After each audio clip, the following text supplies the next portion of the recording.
औज़ुबिल्लाहिमिनश्शैतानिर्रजीम बिस्मिल्लाहिर्रहमानिर्रहीम। तारीफ़ें सब मेरे खुदा के लिए हैं। हम तो बस ऐसे ही एफ़र्ट करते हैं ताकि आप लोगों को पसंद आ जाए, आप लोग हमारी भी कुछ तारीफ़ करें। लेकिन अल्लाह की तारीफ़ के बाद कोई और तारीफ़ मैंने नहीं रखती। ये मैं नरगिसी कोफ्ते की रेसिपी में लगी हूँ आप लोगों को देने। इसके अंदर एक प्याज आएगा, एक बड़ा टमाटर है, लहसुन और अदरक का पेस्ट है 1 चम्मच,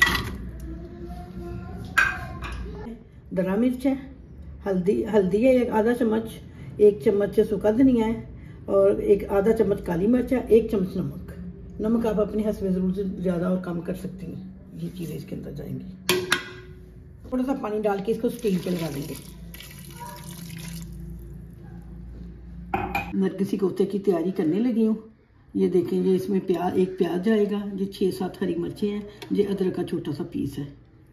ये इसके अंदर डाल के इसके अंदर जाएगा ये वाला चम्मच, 1 चम्मच दरा मिर्च, 1 चम्मच नमक, आधा चम्मच 1 चम्मच हल्दी, सफ़ेद ज़ीरा और आधा चम्मच सूखा धनिया। ये सारे मसाले इसके अंदर जाएंगे। इसके अंदर कीमा जाएगा,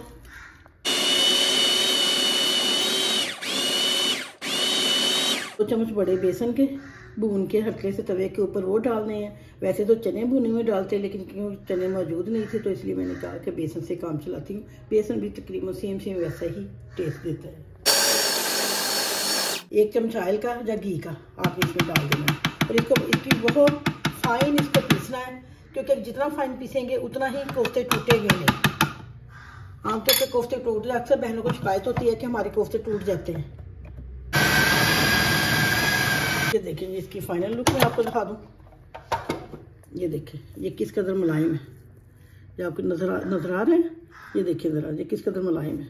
और ये थोड़ा सा मैंने मैदा घोल के रखा हुआ है एक प्याली में, और एक प्याली में 1 अंडा और थोड़ा सा पानी, इसको मिक्स करके रखा है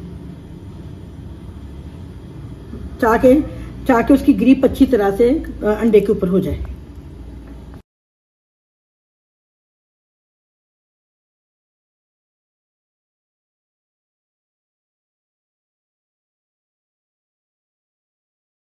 देखें, इसको मैंने शेप दे दी है कोफ्ते को।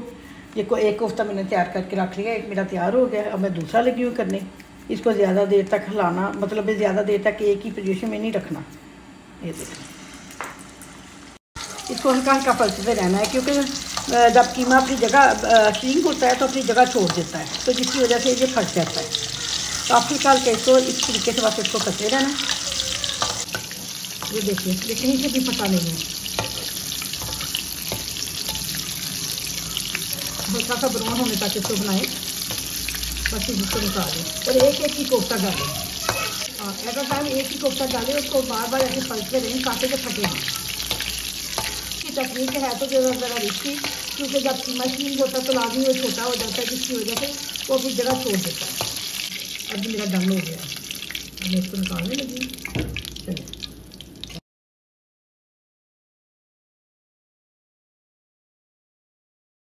ये देखें, ये नरगिसी कोफ्ते मेरे तकरीबन रेडी हो चुके हैं। ये आपको मैं इसकी कटिंग करके दिखाती हूँ। ये देखिए, ये कहीं से भी नहीं टूटा।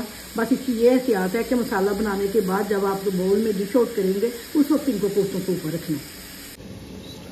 गैस की टाइमिंग इतनी जल्दी ख़त्म हो जाती है, तो मैंने इसको मसाले को कुकर में गला लिया था। अब मैंने इस पतीली में इसको शिफ्ट किया है।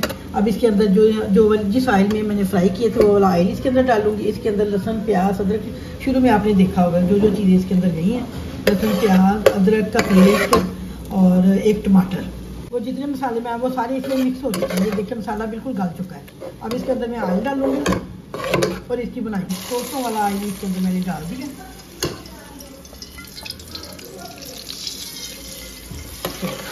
अब इसको बनाई करते हुए ये 2 चम्मच, ये आधा कप दही है, ये दही डालते हैं इसके अंदर। ये तकरीबन ये दही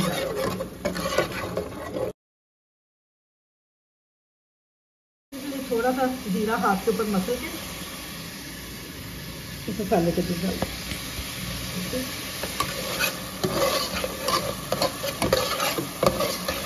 मेरी रेसिपी हो गई है रेडी।